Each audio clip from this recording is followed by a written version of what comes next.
Okey, salam sejahtera kepada cikgu dan rakan sekalian. Hari ini kami akan membentangkan topik kesan pandemik COVID-19 terhadap keperluan psikologi pelajar. Tanpa membuang masa lagi, saya akan memberi peluang untuk Christine untuk membentangkan pendahuluan. Selamat sejahtera, nama saya Christine. Dalam kajian ini, kami akan membincangkan kesan pandemik COVID-19 terhadap keperluan psikologi pelajar. COVID-19 merupakan sesuatu penyakit yang disebabkan oleh Several Acute Respiratory Syndrome Coronavirus 2. Kes pertama berlaku pada 12 Disember 2019 di Pasar Basar China Selatan, Hunan, terletak di Wuhan. Sudah setahun sejak bermulanya wabak COVID-19. Berjuta-juta nyawa yang berharga telah diambil. Tetapi COVID-19 semakin serius, terutamanya di Malaysia. Pandemik ini telah mempengaruhi banyak sektor, terutamanya industri makanan dan minuman, industri pelancongan, industri perkhidmatan dan juga pendidikan. Ia telah membawa kesan-kesan negatif kepada dunia. Sektor-sektor dan industri tersebut tidak dibenarkan berniaga dalam tempoh ini. Tahap pengangguran juga meningkat. Dengan itu, kempen bendera putih juga diadakan. Sekarang saya akan memberikan masa kepada Eric. Selamat sejahtera, saya ialah Eric. Saya akan memberikan info dengan contoh virus pandemik atau epidemik dalam sejarah dunia. Pertamanya ialah tular hitam, wabak Athena, wabak Antonio, wabak Justinian, Selasema Spanyol, HIV/AIDS pandemik, cecair air, SARS, H1N1, Ebola dan Zika. Dalam tular hitam terdapat beberapa karakteristik. Pertama ialah faktor perdagangan. Ia bermula pada tahun 1347 hingga 1405.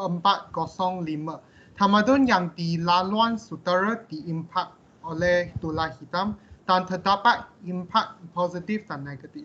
Saya akan pas dengan kawan saya Weng Yan.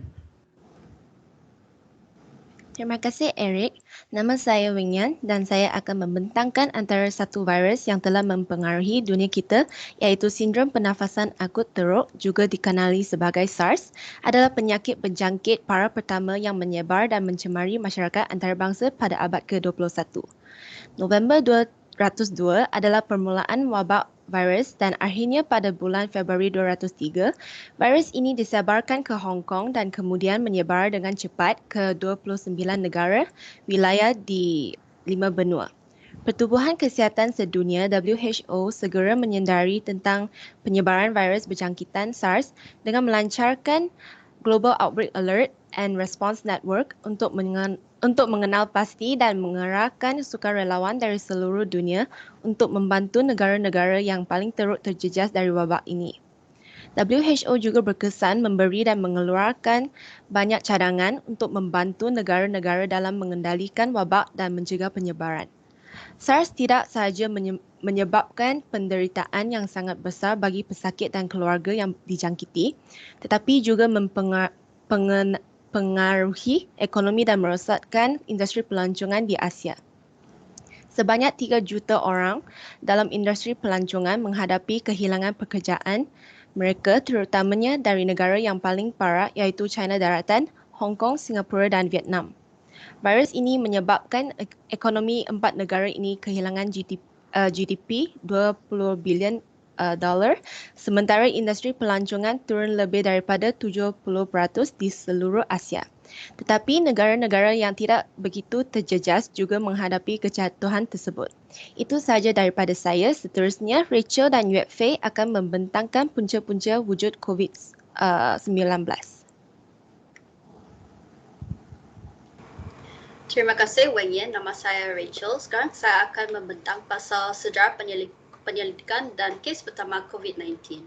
Kajian pada coronavirus mula berkembang apabila ahli patologi mendapati bahawa terdapat persamaan antara strain sesama manusia dengan virus berjangkiti pada haiwan. Dengan kajian mereka, penyelidikan dalam coronavirus mula berkembang dan pada tahun 2020, ahli saintis dunia pula harus berdepan dengan virus COVID-19. Bagi kes pertama COVID-19, sebelum ia dapat dikenal pasti, beberapa kes terawal dilaporkan pada Disember 2019 dan berciri radang paru-paru dari sumber tidak diketahui. Kebanyakan kes awal terdiri daripada golongan pemilik gerai, pekerja dan pengunjung sebuah pasar. Sekarang, Yet Fair akan membentang pasal punca wujud COVID-19 dan susunan genetik COVID-19. Terima kasih Rachel. Punca COVID-19 terdiri daripada populasi haiwan liar, terutamanya kelawar dan kebanyakan haiwan liar seperti musang, rakun dan rusa yang dijual di pasar-pasar di Wuhan. Seperti SARS coronavirus 2, susunan genetik COVID-19 sesama dengan coronavirus lain yang mempunyai sumber zoonotik seperti kelawar dan pangolin. COVID-19 juga dinamakan coronavirus oleh sebab ciri mahkota yang terdapat pada permukaan virus. Sekarang saya akan beri Aminah untuk membentang slide seterusnya. Terima kasih Yotfe. Nama saya Aminah dan saya akan bercakap mengenai kesan-kesan COVID-19 terhadap keperluan psikologi pelajar. Dari aspek mental, ramai pelajar melalui perasaan-perasaan panik, tekanan, kemurungan, kerisauan dan juga kegelisahan. Perkara ini disebabkan oleh kekurangan sistem sokongan dari segi dorongan dan sokongan emosi yang boleh diperolehi dari ahli keluarga atau teman-teman rapat. Disebabkan wabak penyakit COVID-19 ini, para pelajar yang tinggal bersendirian sama ada di hostel universiti, luar negara ataupun luar negeri, berjauhan dengan orang yang tersayang. Selain daripada itu, pelajar-pelajar yang melalui pembelajaran online merasa beban yang berat untuk menanggung pelajaran mereka sama aktiviti-aktiviti harian yang lain. Pelajaran melalui komputer tidak memberi sebarang kesan terhadap memahami bahan pembelajaran dan ia agak sukar untuk memperoleh kecekapan dalam bidang tersebut. Persekitaran pembelajaran yang tidak kondusif juga boleh memberi kesan buruk atas kesihatan mental seorang pelajar dan boleh menyebabkan seseorang untuk menghilang kepercayaan terhadap diri sendiri. Mereka akan merasa tekanan daripada mengejar tarikh penyerahan, peperiksaan dan tugasan lain-lain. Pelajar-pelajar tersebut akan senang hilang semangat lalu menewaskan azam untuk belajar. Rakan saya Fatimah akan menyambung mengenai perkara ini. Terdapat kajian di mana para penyelidik ingin mengetahui bagaimana wabak tersebut telah meningkatkan kegelisahan atau anxiety di kalangan pelajar universiti di Malaysia. Kegelisahan terhadap wanita lebih tinggi berbanding dengan lelaki. Ini sebab wanita lebih beremosi berbanding dengan lelaki, maka membuat kegelisahan satu perkara yang lebih susah untuk wanita kawalkan. Responden yang berumur 17 hingga 18 tahun mempunyai tahap kegelisahan yang lebih tinggi berbanding dengan kumpulan usia yang lebih tua. Statistik ini dapat dikaitkan dengan penggunaan media sosial di mana mereka selalu baca berita mengenai COVID-19. Bukan sahaja penggunaan telefon secara berterusan dapat melemahkan mata, tetapi kemasukan berita COVID-19 secara tiba-tiba memberi kesan negatif kepada kesihatan mental mereka sehingga menyebabkan kegelisahan. Perkataan Zoom fatigue atau virtual fatigue diciptakan sejak pelaksanaan lockdown pada awal pandemik. Platform seperti Microsoft Teams, Zoom dan Google Meet mempunyai ciri untuk menjadikan kelas online lebih lancar dan menyeronokkan, tetapi ciri-ciri ini masih tidak dapat capaikan tahap efektif kelas fizikal. Ada beberapa sebab mengapa mengadakan persidangan maya atau virtual conference meletihkan otak. Persidangan maya merangkumi bukan sahaja kelas online tapi juga berkaitan dengan bab seperti kerja dari rumah. Perkara pertama yang membuat persidangan maya meletihkan otak adalah kekurangan komunikasi non-verbal. Selain komunikasi verbal, manusia juga sangat bergantung pada komunikasi non-verbal seperti kontak mata, gerak tangan, posisi badan dan banyak lagi.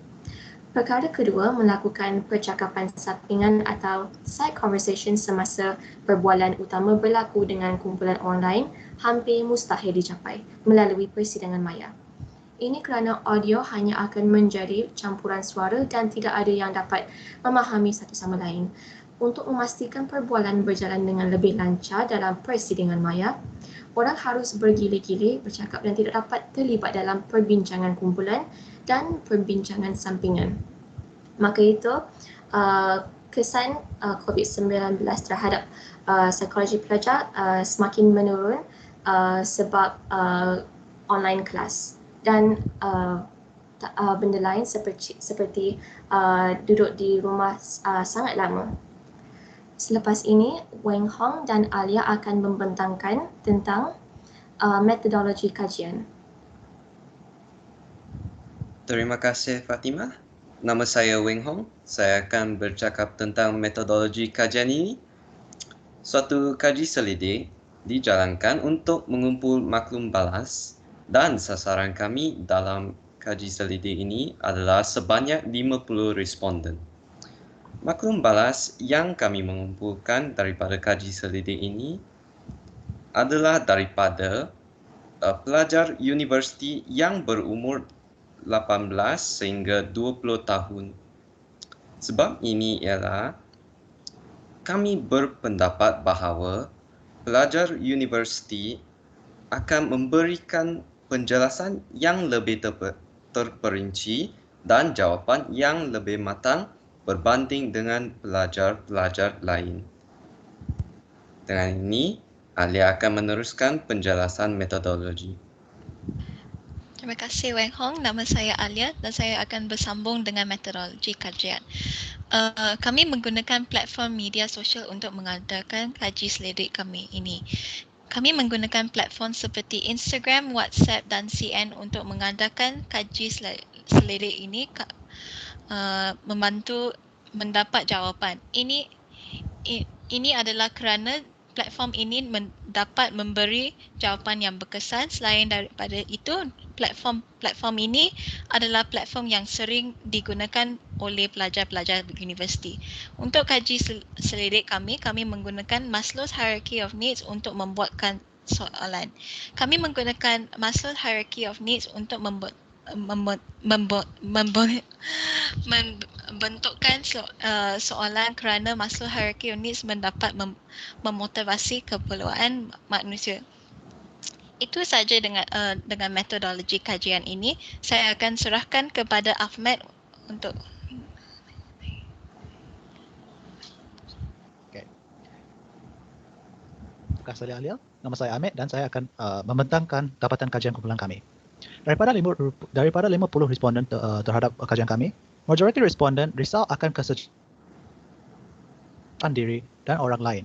Mereka juga menghadapi kesukaran untuk keluar membeli barang keperluan harian dan dibebani dengan ketidakpastian yang ditimbulkan oleh COVID-19. Di satu, majoriti responden melihat penurunan prestasi akademik yang melampau dan kurang motivasi untuk mengikuti pelajaran mereka.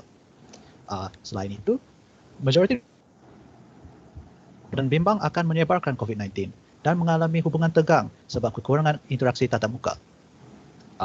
Sehubungan itu, majoriti responden merasa tidak dapat melakukan